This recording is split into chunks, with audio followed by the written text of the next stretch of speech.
What's up, guys? Saturday, September 16th. Me and my man Brandon here. We're out here at Sweetwater Creek State Park. What are we doing out here today, man? What we're gonna put in a marathon on the trails today. We're gonna put in a marathon. So we've been building our training up, working on the BloodRock 100 coming up in December. And I got up early this morning, drove out here, trying to do 26.2. It's our next step. I think our longest so far is about 24. So we'll pull this off. It's gonna be hot. It's gonna be fun though. All right, we're gonna see what we got.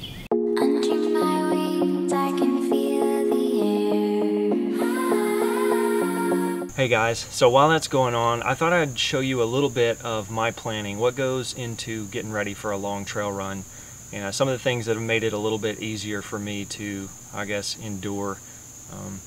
First off, I want to preface that by saying I'm in no position to be telling anybody else how to do their business. There are a million ways to do trail running, and I am by no means a great runner. I'm not even a good runner. I'm just a runner that happens to have a camera, and I thought I'd share a little bit of this stuff with you in case it may help you out. So I'm going to go through a little bit of this gear. One of the big important things is the pack. Okay, I have two Camelbacks that I like to take water in. Biggest difference is this one is a little bit smaller, and I've had this one for years. I bought this like in 2011 for the Pinhoti 100, my first try at that, and it's great, but it's a little bit smaller. So if the aid stations are close together, if you're doing your training runs and you're going to be able to get back to the truck or get to some water every 5 miles or so, this has been great. I think it's a 1.5 liter Camelback, but I'm not sure. I may be making that up. The other one, this one's an Ozark Trail. I got this from my brother, actually. I think he got it at Walmart. This one is great for some of the longer runs where the water stations are farther apart. It holds more water, but not only that, it holds, like, the pockets on it are so much bigger, and so I'm able to get a lot of food inside there to carry with me. Salomon Speed Cross 3s. These are my favorite style of shoe forever. I'm on like my 4th pair. So what I love about these shoes most is that they're super light, and I have a giant foot. I have, like, let's see, these are size 14s, and they have so many colors I can usually find something that I like. And the grips on the bottom are awesome. These are getting worn down pretty good. The orange ones that I have on now are my current running shoes, and you can see the grip on those are still pretty good. Socks, as far as socks, I'm just wearing like regular black work socks, just some old black cotton socks. I don't know, I may change that, but I just did I haven't gotten any blisters since I've been training this year. The reason I'm wearing those instead of like some low ankle socks is because I wear these. And I'll show you how these, I don't know what they're called, gaiters, I think. They pull up over your ankles, and they basically protect the area between your shoe and your sock, so that while you're running along, all the trash and debris on the trail doesn't fall down in there. I know it sounds ridiculous, but after like 15 or 20 miles, you really don't want to have to bend over for anything. Like, bending over is a challenge. And so to like stop and bend over and take your shoe off and dump your shoe out and put your shoe back on, it's just wasteful. So all these look a little bit ridiculous when I'm wearing them on the trail. I really love them. I think they're like 20 or 30 bucks on Amazon. These are made by Salomon, and I think they're called Trail Gaiters. Next up, something that I don't know what I'd do without. I've had these Brooks running shorts since 2011, since I was training. And I love them because they have this like this interior, I guess, underwear-like thing, and so there's minimal chafing with that, and chafing is a huge deal when you're running long distances. I don't always carry this with me in my running pack, but I like to have it in the vehicle with me so I can charge my phone if I need to. If for some reason I'm using the phone to track my GPS, I can take this bad boy out and charge my phone while I'm on the go and not lose my GPS data. Couldn't go without this. I don't know what I'd do on a 7 or 8 hour run without these bad boys. Just some earphones. And they actually have this little microphone piece here, which I can hit a button and skip forward on a song, and I can also control the volume for here, because sometimes if it's raining out on the run, I throw my phone inside a Ziploc bag. I have a Spotify account, and I save a playlist in there specifically called Trails, and I try not to listen to it a whole lot during the week. That way when I get to the trail, it's got so many of my upbeat favorite songs, and when I hit go on that, it's on like Donkey Kong.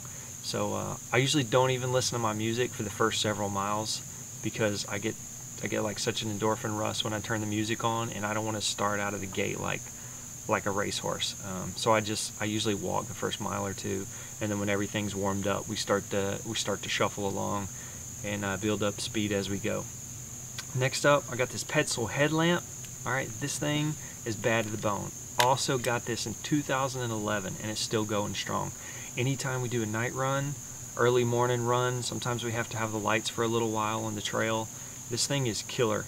Also adjustable right here, and so depending on how far out in front of you like to look as you're running, you can adjust this thing by degrees and shine it exactly where your eyes normally fall in front of you on the trail. This thing is killer good, and I've never had any problem out of it. 3 AAA batteries, and it's good for hours and hours and hours. This bad boy right here, got off Amazon, probably cost 10 or 15 bucks back in the day. It lasts forever. Slide my iPhone right down inside and wear it on my arm. Huge deal. A hat.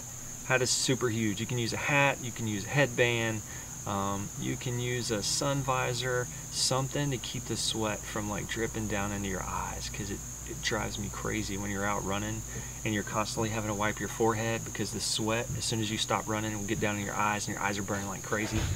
So this hat like soaks up all the sweat, then I can bring it home and wash it before my next run, and it's good to go. Alright guys, here's the one magic ingredient for long trail runs. Vaseline.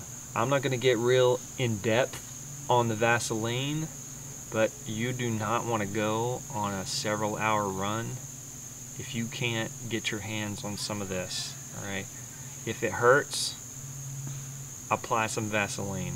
And lastly, I got some food for you. Alright guys, let me show you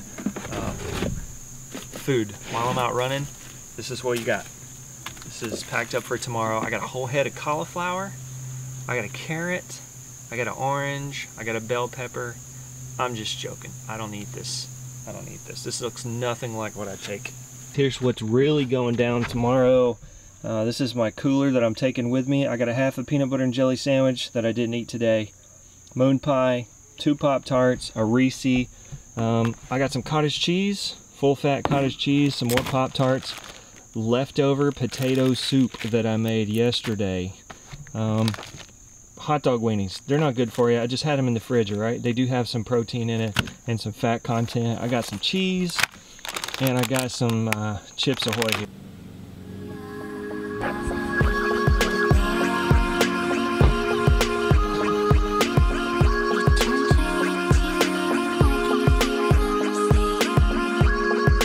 What's up? Sweetwater Creek State Park.